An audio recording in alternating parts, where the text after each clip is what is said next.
Hi, good afternoon, members of the New Mexico Press Corps. We will begin with an introduction of Dr. Collins in just a moment. Thank you for being with us this afternoon. Just as a reminder, our format for these vaccine update press conferences is as follows. A quick intro from Dr. Collins, then we move through a slideshow that shares some relevant data about our activities over the past week, and then we move to Q&A. So we will begin just in a moment. Dr. Collins, you are on screen and feel free to say hello and we'll begin moving through the slides. Great, thanks Matt. Well, good afternoon and welcome to the vaccine update for this week. We have a lot of good information to share with you. So Matt, if you'll pull up the slides.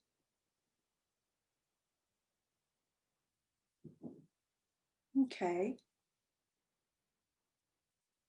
So as of today, we've had more than 170,000 doses delivered to New Mexico, and we've administered 78,143 doses.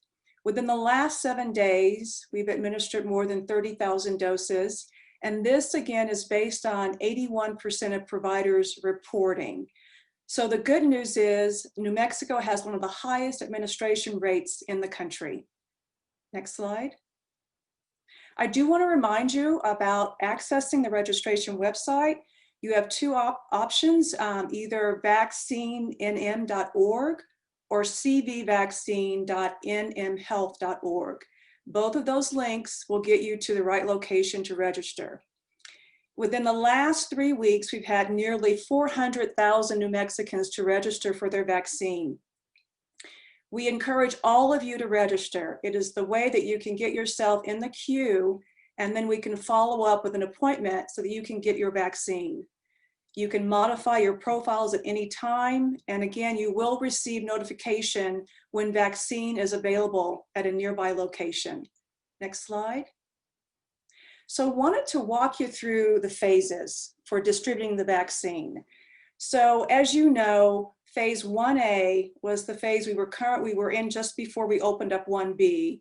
And 1A, just to reiterate, hospital personnel and personnel in congregate settings.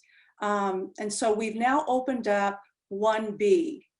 And I want you to understand that we're starting with, in sequential order, persons 75 years of age or older, and then persons 16 or older with at least one chronic condition, and then persons who are frontline essential workers, followed by vulnerable populations. And I really want to encourage persons who are in 1A or 75 years of age or older to make sure you're registered so that we can move you to the front of the line and get your vaccine.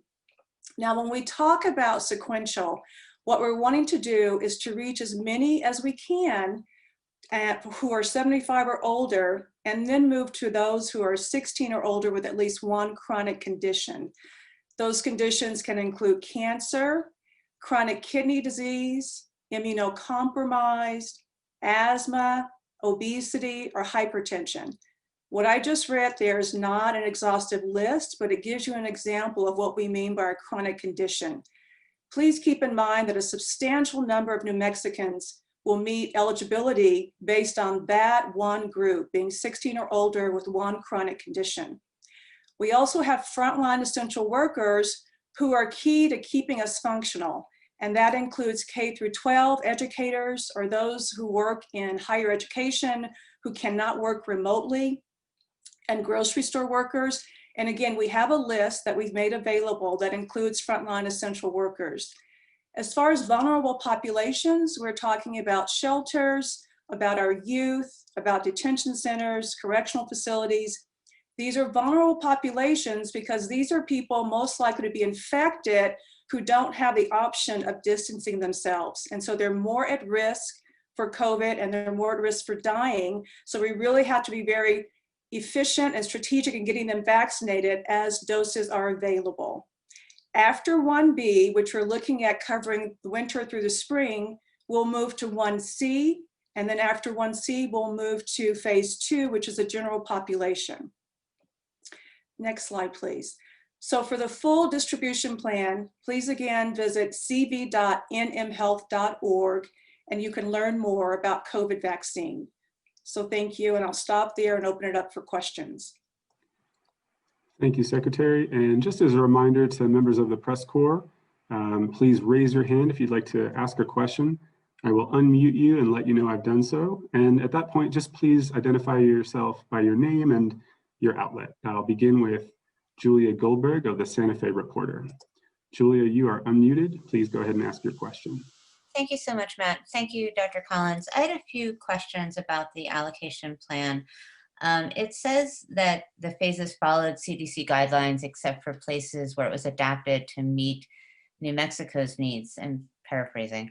The main difference I could spot was that New Mexico's 1B group seems to also include some of the CDC's 1C group, and that maybe the list of comorbidities is expanded a little bit. But I was just wondering if you could talk a little bit about how the plan addresses New Mexico, particularly with regards to health equity, which the plan also says it addressed. And then my second question was, inmates and other people in congregate facilities in Group D of the current phase, will that include people in federal custody, or will that be handled differently? I think I can stop there. Thank you so much.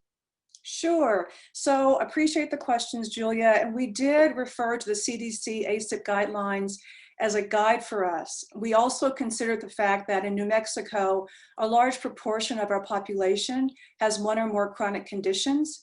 So it was recommended, and we decided as a group that it's best to move them to 1B versus 1C. And we do want to address health equity and make sure that we have a lens on that, which is why congregate settings are in there, and we're looking at a parallel approach. So we're definitely starting and focusing on persons 75 or older, and then moving to those with chronic conditions. And as we get to a nice proportion of those who are likely to be vaccinated, who want to be, we're opening it up then to frontline essential workers. Please keep in mind that many frontline essential workers will have already met eligibility by having one of those chronic conditions. That's how prevalent it is in our state. Regarding federal custody, we're looking at our state correctional facilities and making sure that we address those populations. And we have to identify with the feds, they're rolling out vaccine directly to the federal agencies, and that's not really in our purview. Thank you, Secretary. Next, I'll turn to Brittany Bade. Brittany, you are unmuted. Please feel free to go ahead and ask your question. Thank you, Matt, and thank you, Dr. Collins, for your time. So as this new group has been able to register, we're receiving reports that the system and the website isn't recognizing that people are due for their second dose of the vaccine, so they're not able to sign up for appointments. Is the DOH working on that glitch? Are they aware of it?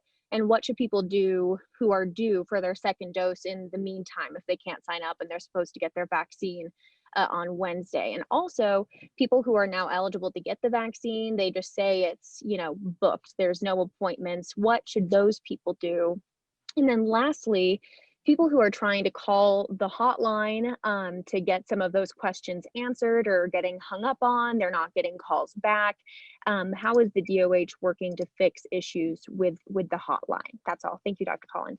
Sure. So Brittany, regarding the second dose, we have made improvements to the app, the website, and now we have people set up to where when it's time for their second dose and the site where they can go and get the second dose, they have availability, so they have doses. We then send them a message to go to that site. So we are following up with these people.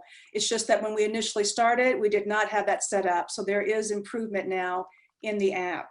Regarding supply, you have to think about saying that you're eligible, but we still don't have an overwhelming supply of vaccine. So until we have more supply, we have to ask people to be patient, and we will reach out to you. Regarding the hotline, we are expanding our workforce. So we're increasing the number of people who will man those lines so that we can avoid having delays and getting through. Thank you, Dr. Collins. Next, we will turn to Brandon Evans. Brandon, you are unmuted. Please go ahead and ask your question. Thank you, and this is Brandon with KOAT. I wanted to look more at the inmates getting the vaccine in 1B versus people 60 or older or other essential workers in 1C. I guess how do you justify putting criminals ahead of people 60 or older and other essential workers? So Brandon, I'm not prioritizing criminals above those who are 60 or older. What I'm looking at is from a public health lens that infectivity and rates of spread in these prisons can be very detrimental. And so we have an increased risk of cases, and we have an increased risk of death among those who are in congregate settings. And so at this point, what I would encourage you to realize is that many persons will actually be eligible if they have one chronic condition, which is higher on the list than those in congregate settings that are correctional facilities. So it's a matter of balancing supply of vaccine with a public health lens of doing what's right for New Mexico to keep the entire state safe. Thank you, Dr. Collins. Next, we will turn to Dan McKay of the Albuquerque Journal. Dan, you are unmuted. Please ask your question. Hi, Secretary. Thank you for taking our questions. We at the paper have gotten a lot of complaints about the about the call center. And I know you addressed that in an earlier question. Do you have any numbers on how long people are waiting, or how many calls, what the call volume is like? And then anything else you can tell us about your steps to improve the system? Yes, at this time, and thank you for your questions. At this time, what we're doing is we know that there is a wait, and we know that Friday people had trouble just even getting through, never mind how long they were waiting. It's just, there's no answer. So we've added more staff over the weekend. We're onboarding more people today, and we hope to have a lot more people by the end of the week, and that's the goal. And so that we're monitoring the volume. I don't have numbers to give you, but the goal is to have more capacity to meet the needs. So we're quickly expanding how many people can answer the phone calls. Thank you, Dr. Collins. Next, we will turn to Matthew Reichbach. Matthew, you are unmuted. Please ask your question. Hello, Secretary. Thanks for taking our questions. I just want to ask, have any healthcare providers had to dispose of any vaccines because they expired before they could find someone to administer the dose to? And what kind of systems are in place to administer these doses before they expire? And finally, would this include administering the doses to those that are not in the current phase, if it's necessary, just to make sure that the dose doesn't go to waste? Yes, and thank you for your question. So we have not discarded vaccine. And what we are doing is we're working with providers to make sure if they have vaccine that they need to push out or shots in arms, that we start sending people to them. And we have a gating criteria. It's a guide that we've given to vaccine providers as to when to move to the next phase to avoid wasting vaccine. So ideally, we'd love to have them have that 75-year or older person in front of them. If not, then someone with a chronic condition. If not, then someone who identifies as an essential worker, but it's not perfect. We just need to get the vaccine in arms, and we don't want to waste doses. So we are doing all we can to work with providers so that they know that they have some flexibility to move through these phases to avoid wasting vaccine. Thank you, Dr. Collins. Next, we'll turn to Robert Knott of the Santa Fe New Mexican, followed by Chris McKee of KQRE. Robert, you are unmuted. Please ask your question. Thank you, Matt, and thanks for helping me get on. And Secretary, I think we all thank you for doing this. I have 3 questions, and I can ask them one at a time, or since you're have a good memory or you're taking great notes, Secretary, I can fire away and repeat. Right now, do we know how many people, based on demographics, census data, whatever, fall into each category? In a state of 2 million plus, are there 400,000 people in each category? I'm curious about that. I'm curious if you have, once more doses arrive, a weekly plan to get so many people vaccinated. So there's a schedule out. And then finally, I'm still interested in how the vaccine actually gets here, where it goes, how it gets transported. Does it arrive in these frozen storage units and then Presbyterian gets so much, CVS gets so much, et cetera. More just the technical layout of how the vaccine's actually making its way here, where it's going. Again, how many people in each category? Do we have a long-term plan to get so many people per week vaccinated? And finally, can you just tell us something about the actual transfer of the vaccine to the state? Thank you. Yes, so Robert, thank you. We are finalizing the denominators for each of the categories. And I will say that, given the number of people who've registered, which we talked about 400,000, it really aligns nicely with the numbers that we're seeing as far as denominators of people to target. But we are finalizing those numbers, which is another reason for the dashboard delay. We want to be able to give you good data. We also, regarding the weekly plan, we want to vaccinate as many as we can. And right now, we're dependent upon what the supply is. It's not based on the demand. As we have more supply, we'll push out more vaccine. And when the vaccines arrive, it's a process where we have a team who will work to order the vaccine. Yes, it's shipped frozen, and then it is allocated to various providers based on the volume that they anticipate for persons who'll need to be vaccinated. Thank you, Dr. Collins. Next, we'll turn to Chris McKee of KRQE News. Chris, you are unmuted. Please feel free to ask your question. All right, thank you very much. This is a question I think treads back to something someone had asked sometime in the last month, but it is about the timing of vaccine doses. I know that each Pfizer and Moderna both have a time lag in between like 21 and 28 days, I think it is. If the shots are not administered, or that second dose is not administered on the sort of 21st or however many days it needs to be, is there still a window there that people can go a few extra days before getting that booster shot? Again, I believe this was addressed before, but if you can refresh our memories on this, that would be great. Thank you. Sure, thank you. And yes, there is flexibility. You get your first dose, and ideally within 21 days of Pfizer or 28 of Moderna, you get the second dose, but it's not hard. You can actually extend that out. And so we have time to get that second dose. The idea is just getting it administered. Thank you, Secretary. Next, we will turn to Matt Grubbs of New Mexico PBS, followed by Tommy Lopez of KOB. And my apologies, I've been reading the call sign of KRQE backwards, so KRQE is what I meant to say. Matt, you are unmuted. Please feel free to ask your question.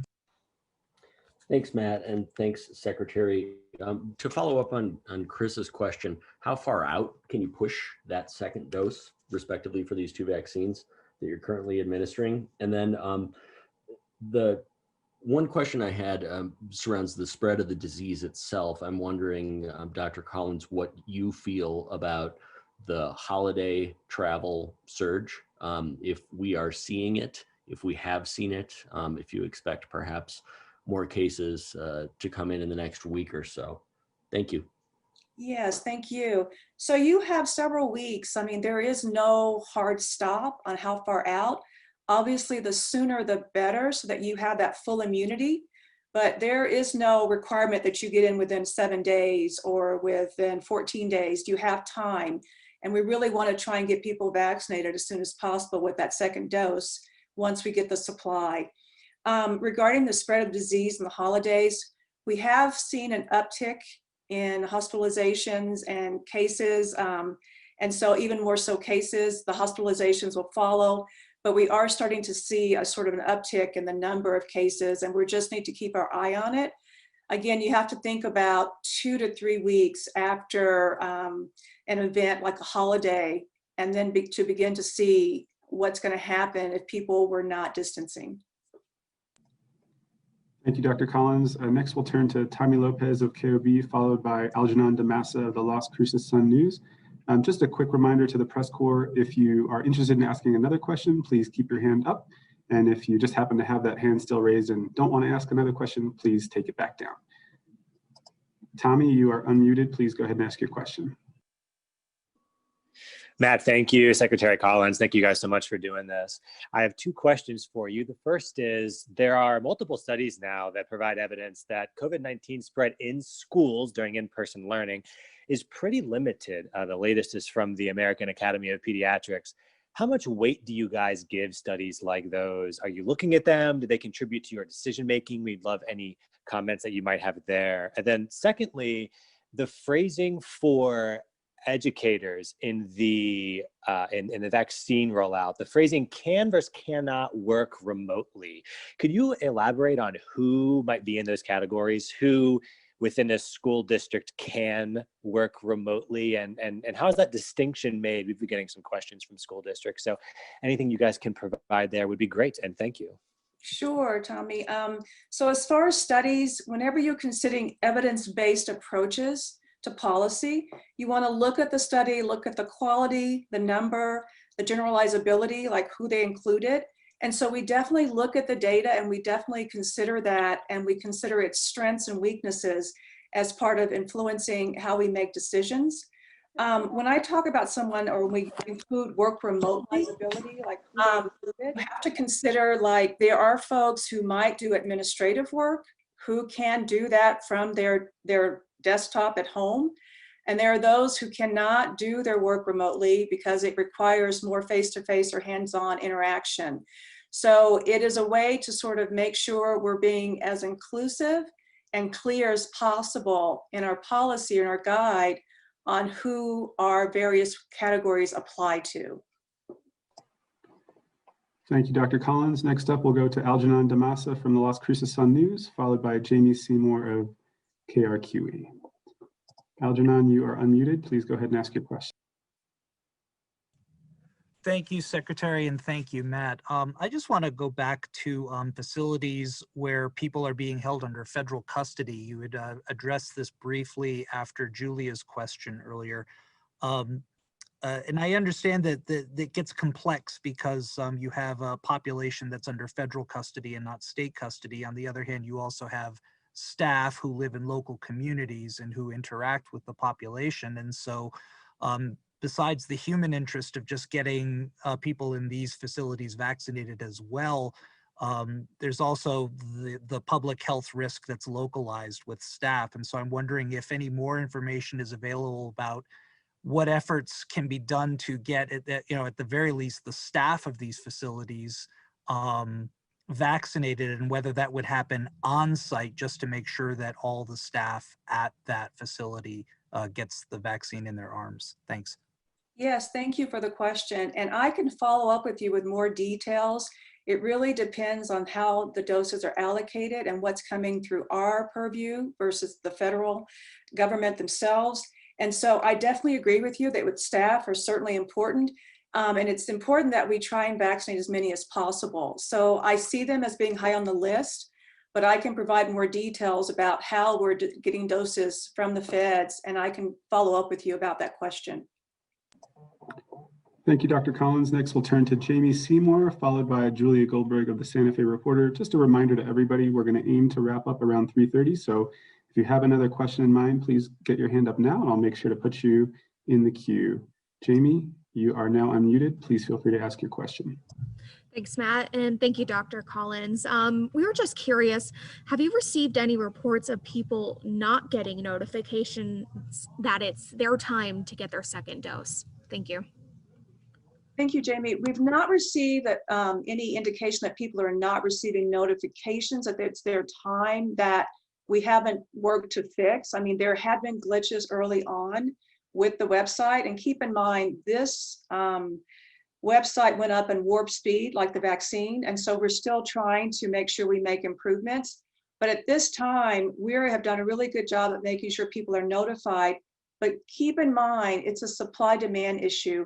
We have people register, and then we reach out to them when there are doses available at a given site to which they can get to.